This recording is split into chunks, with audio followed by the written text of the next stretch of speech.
ബംഗ്ലാദേശിന് വീണ്ടും ഇന്ത്യ കനത്ത തിരിച്ചടി നൽകിയിരിക്കുകയാണ്. ഇത്തവണ കുറച്ച് കാര്യങ്ങൾ കടുക്കും എന്നുള്ള കാര്യത്തിൽ തർക്കമില്ല. ബംഗ്ലാദേശ് നമ്മുടെ ചിക്കൻ നെക്കിനടുത്തുള്ള രണ്ടാം ലോക മഹായുദ്ധത്തിൽ തകർന്ന ഒരു വിമാനത്താവളം ചൈനയ്ക്കും പാകിസ്ഥാനും അടിയറവ് വയ്ക്കാൻ പോകുന്നു എന്ന സുപ്രധാനമായിട്ടുള്ള റിപ്പോർട്ടുകൾ പുറത്തു വന്നിരുന്നു. ന്യൂസ് ഇന്ത്യ മലയാളം അടക്കമുള്ള മാധ്യമങ്ങൾ അത് കൊടുത്തിട്ടുമുണ്ട്. ഈ റിപ്പോർട്ടിന്റെ അടിസ്ഥാനത്തിൽ ബംഗ്ലാദേശ് വീണ്ടും തല പൊക്കുന്നു എന്നുള്ളതാണ് നമുക്ക് മനസ്സിലാക്കാനായി സാധിക്കുന്നത്. ഈ ബംഗ്ലാദേശിന് ഒരു വലിയ തിരിച്ചടിയാണ് ഇന്ത്യ ഇപ്പോൾ കൊടുത്തിരിക്കുന്നത്. Huge setback for Bangladesh എന്ന രീതിയിലാണ് നാഷണൽ മീഡിയാസ് ഈ വാർത്ത റിപ്പോർട്ട് ചെയ്യുന്നത്. Bangladesh direct trade with India's north east restricted എന്നാണ് പറയുന്നത്. ബംഗ്ലാദേശ് എപ്പോഴും പറയും നോർത്ത് ഈസ്റ്റ് എന്ന് പറയുന്നത്, ഇന്ത്യയുടെ നോർത്ത് ഈസ്റ്റ് എന്ന് പറയുന്നത് ഞങ്ങളുടെ അധീശത്വത്തിലാണ്. ഇന്ത്യയുടെ നോർത്ത് ഈസ്റ്റിൽ ഞങ്ങൾക്കാണ് ഏറ്റവും കൂടുതൽ പവർ എന്ന വസ്തുതാവിരുദ്ധമായ കാര്യങ്ങളാണ് ബംഗ്ലാദേശ് എപ്പോഴും പറഞ്ഞുകൊണ്ടിരിക്കുന്നത്. ചൈനയിൽ പോലും പോയി ബംഗ്ലാദേശ് ഇക്കാര്യം പറയുകയുണ്ടായി. അതിന് നമ്മുടെ രാജ്യം മുഖമടച്ചുള്ള മറുപടിയാണ് കൊടുത്തത് എന്നുള്ളതാണ് മറ്റൊരു സുപ്രധാനമായിട്ടുള്ള കാര്യം.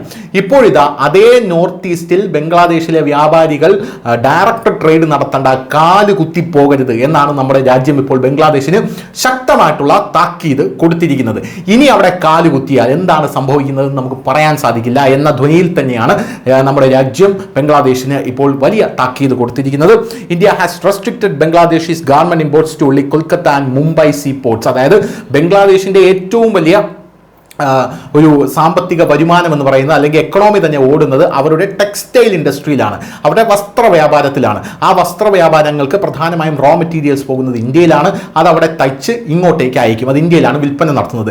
ഇനി നോർത്ത് ഈസ്റ്റിലോട്ട് അത് കൊണ്ടുവരേണ്ട, അല്ലെങ്കിൽ അതുവഴി നിങ്ങൾ അത് കൊണ്ടുവരേണ്ട, അതിലേക്ക് കടക്കണ്ട എന്നാണ് പറഞ്ഞിരിക്കുന്നത്. പ്രധാനമായും നിരോധിച്ച കാര്യങ്ങളിൽ ഒന്ന് അതാണ്. നോർത്ത് ഈസ്റ്റിലേക്ക് നിങ്ങളുടെ ഗാർമെന്റ് ഇമ്പോർട്ട് ഇനി വേണ്ട എന്നാണ് പറയുന്നത്.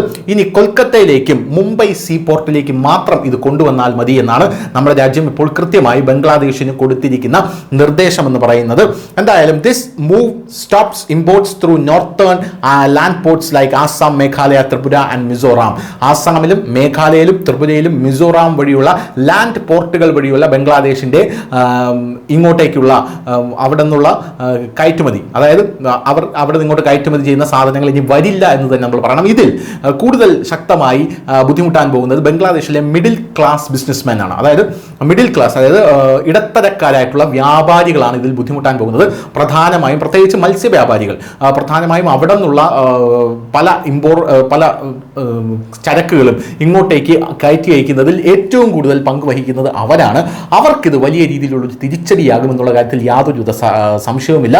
അവരുടെ ജീവിതം കുത്തുപാള എടുക്കും എന്നുള്ള കാര്യത്തിലും യാതൊരുവിധ സംശയവുമില്ല. The change affects over $700 million worth of annual garment exports from Bangladesh. അതായത് $700 million ആണ് ബംഗ്ലാദേശിന് ഇതിൽ വലിയ രീതിയിലുള്ള നഷ്ടം വരാൻ പോകുന്നത് എന്നുള്ള റിപ്പോർട്ടുകളും ഇപ്പോൾ പുറത്തു വരുന്നുണ്ട്.